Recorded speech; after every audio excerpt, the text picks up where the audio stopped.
وَمِنْهُمْ أُمِّيُّونَ لَا يَعْلَمُونَ الْكِتَابَ إِلَّا أَمَانِيَّ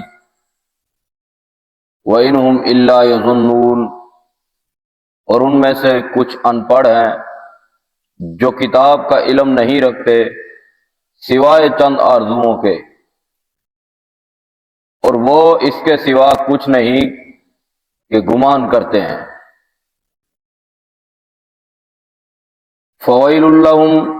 فَوَيْلٌ لِّلَّذِينَ يَكْتُبُونَ الْكِتَابَ بِأَيْدِيهِمْ،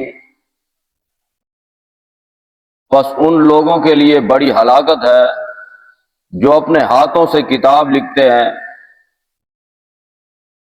ثم یقولون ھذا من عند اللہ، پھر کہتے ہیں یہ اللہ کے پاس سے ہے، لیشتروا بہ ثمنا قلیلا،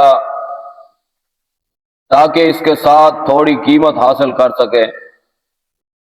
فویل لہم مما کتبت ایدیہم وویل لہم مما یکسبون، پس ان کے لیے بڑی ہلاکت ہے اس کی وجہ سے جو ان کے ہاتھوں نے لکھا، اور ان کے لیے بھی بڑی ہلاکت ہے اس کی وجہ سے ہے جو وہ کماتے ہیں۔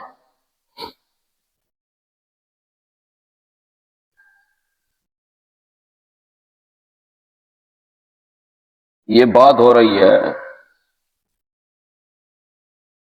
بنی اسرائیل کے ایک گروہ کی،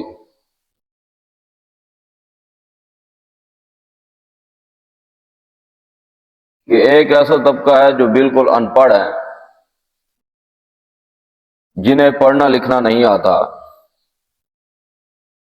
اور ایک ایسا علماء کا طبقہ ہے جو پڑھنا لکھنا جانتے ہیں،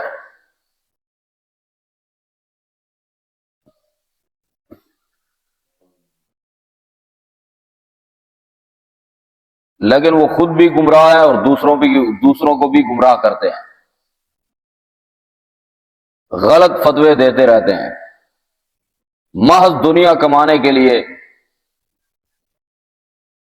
عوام کو ان کی خواہشات کے مطابق باتیں جوڑ کر لکھ کر دیتے ہیں، اور انہیں بڑی جرت اور ڈھٹائی سے اللہ اور رسول کی طرف منسوب کر دیتے ہیں۔ ان سے کوئی مسئلہ پوچھا جائے تو وہ اللہ اور اس کے رسول کا فرمان بتانے کی بجائے اپنا یا اپنے کسی بزرگ کا قول پیش کر کے باور یہ کرواتے ہیں کہ یہ عین شریعت ہے۔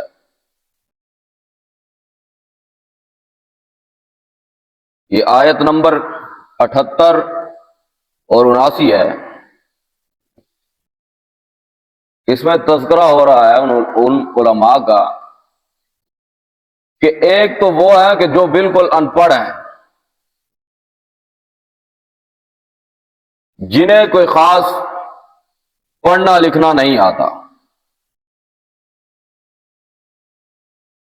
امیہ کا ایک معنی تلاوت بھی آتا ہے، جیسا کہ الا اذا تمنا القى الشیطان فی امنیتی، یہاں پر ترجمہ تلاوت بھی کیا گیا۔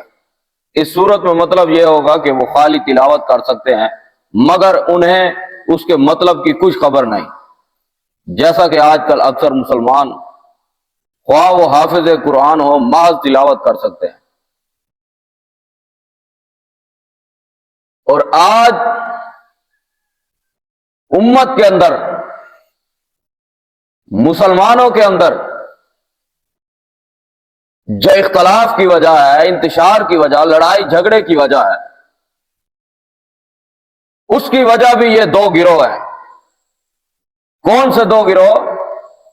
ایک ان پڑھ مولوی جنہوں نے صرف جو سادہ حافظ ہیں قرآن کی عربی کا رٹا لگایا ہوا ہے لیکن اس کا معنی مفہوم نہیں جانتے،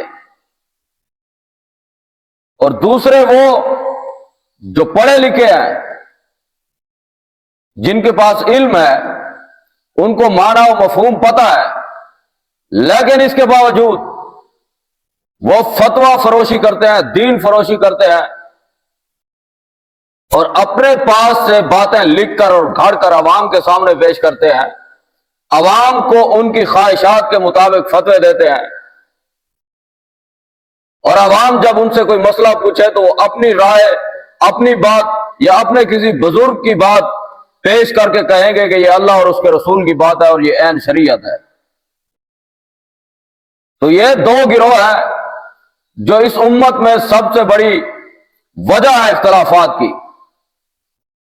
آج ہماری مساجد کے اندر دیکھ لیں، اکثر مساجد کے اندر ممبر و محراب ان مولویوں کے حوالے کیا ہوا ہے جو بالکل سادہ حافظ ہیں،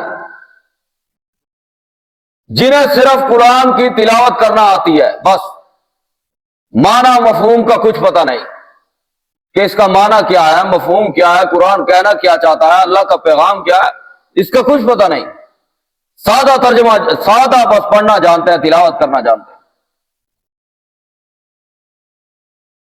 اور ہم نے ممبر و محراب ان کے حوالے کیا ہوا ہے، وہ بیٹھے ہیں، جمعے پڑھا رہے ہیں، لوگوں کو مسائل بتا رہے ہیں، لوگوں کو فتوے دے رہے ہیں، اور لوگ بھی ان پہ بھروسہ کیے ہوئے ہیں۔ ہاں جی، سر پہ ٹوپی رکھی ہوئی ہے، داڑھی رکھی ہوئی ہے، ہاتھ میں تسبیح پکڑی ہوئی ہے، یہ جی بڑے مولانا صاحب ہیں، علامہ صاحب ہیں۔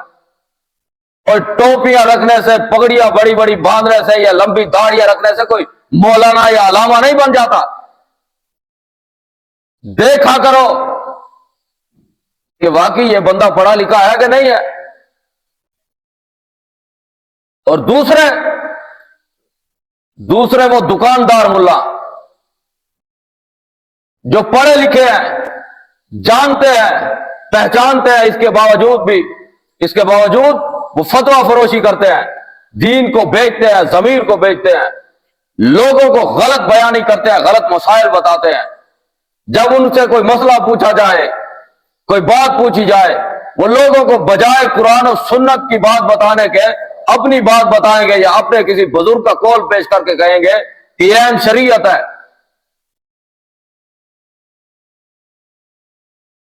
اور رشوت کے بدلے فتویٰ فروشی کرنا، یہ دکاندار ملاؤں کا کام ہے۔ اور انہی مولویوں نے امت کو تقسیم کر کے رکھ دیا ہے، امت کو ٹکڑے ٹکڑے کر کے رکھ دیا، ریزہ ریزہ کر کے رکھ دیا، بکھیر کے رکھ دیا، لیرو لیر کر کے رکھ دیا، لیر کتیر کر کے رکھ دیا۔ انہی ملاؤں نے، ان پڑھ ملا اور جاہل ملاؤں نے لوگوں کو تقسیم کا شکار کر دیا۔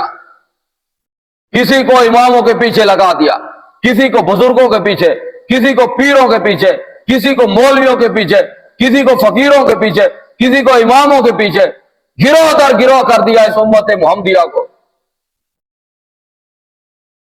آج پوچھیں مسلمانوں سے، بھئی تو کون ہے؟ میں فلاں ہوں۔ تو کون ہے؟ میں فلاں کو ماننے والا ہوں۔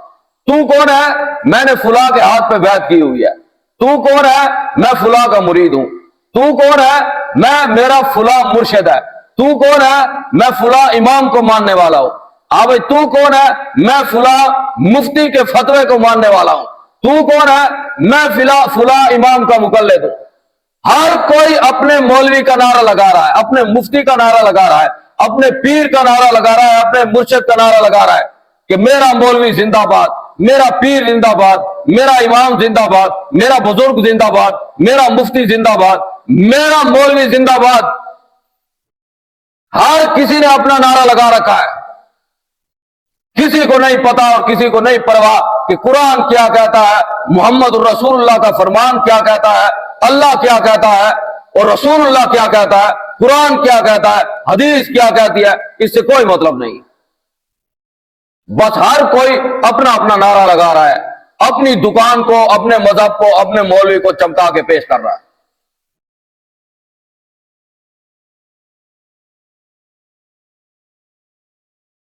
جبکہ شریعت کو پڑھا جائے، اسلام کو پڑھا جائے تو وہ کیا کہتا ہے؟ قرآن کیا کہتا ہے؟ قرآن نے کہا اطیعوا اللہ واطیعوا الرسول، اللہ کی بات کو مانو، رسول اللہ کی بات کو مانو۔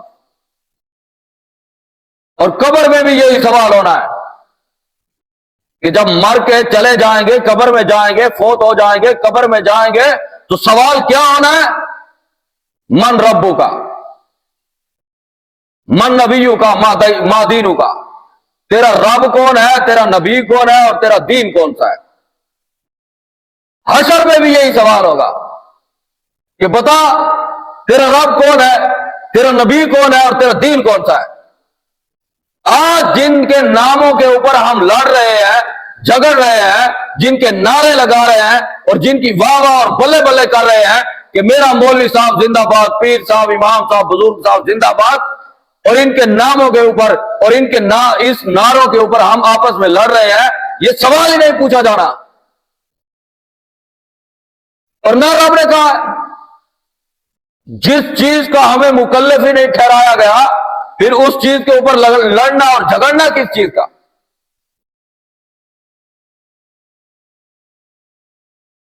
خواہ مخواہ امت کو مکلف بنایا ہوا ہے.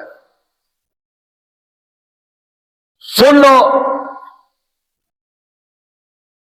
قبر میں پوچھا جائے گا, حشر میں بھی یہی پوچھا جائے گا کہ اللہ کی بات مانی تھی, رسول اللہ کی بات مانی تھی, رب کون سا ہے, نبی کون سا ہے, اور دین کون سا ہے.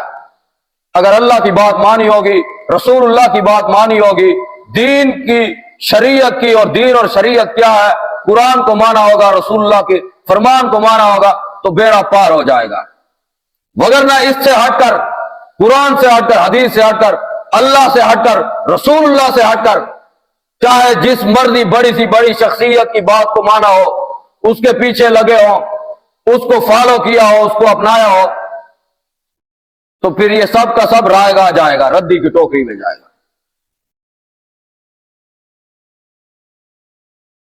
کیونکہ اللہ پوچھے گا کہ بھائی بتا, میرے احکامات کو مانا تھا کہ نہیں مانا تھا, میرے رسول محمد الرسول اللہ کے احکامات کو مانا تھا کہ نہیں مانا تھا. اگر جواب ہاں میں ہوگا تو ٹھیک ہے. اگر کہا جائے کہ جی میں تو فلاں کا مرید تھا, فلاں کے ہاتھ میں نے بیعت کی ہوئی تھی, میں فلاں کے پیچھے چلنے والا تھا, وہ بڑی اعلیٰ ہستی تھی اور بڑی اعلیٰ شخصیت تھی, میں اس کے فتوے کو مانتا تھا, میں اس کا مقلد تھا, میں اس کا یہ تھا وہ تھا, اس کے پیچھے چلنے والے تھا.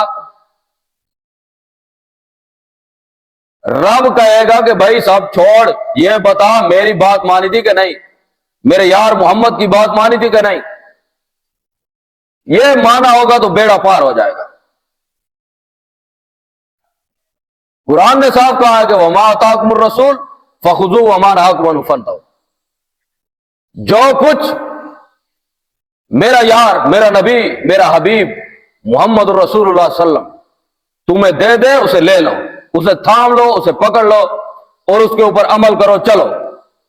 اور جس سے وہ منع کر دے, رک جاؤ, اس سے باز آ جاؤ, ہٹ جاؤ, اسے چھوڑ دو, ترک کر دو.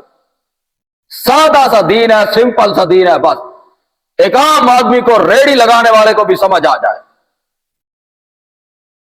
لیکن نہیں,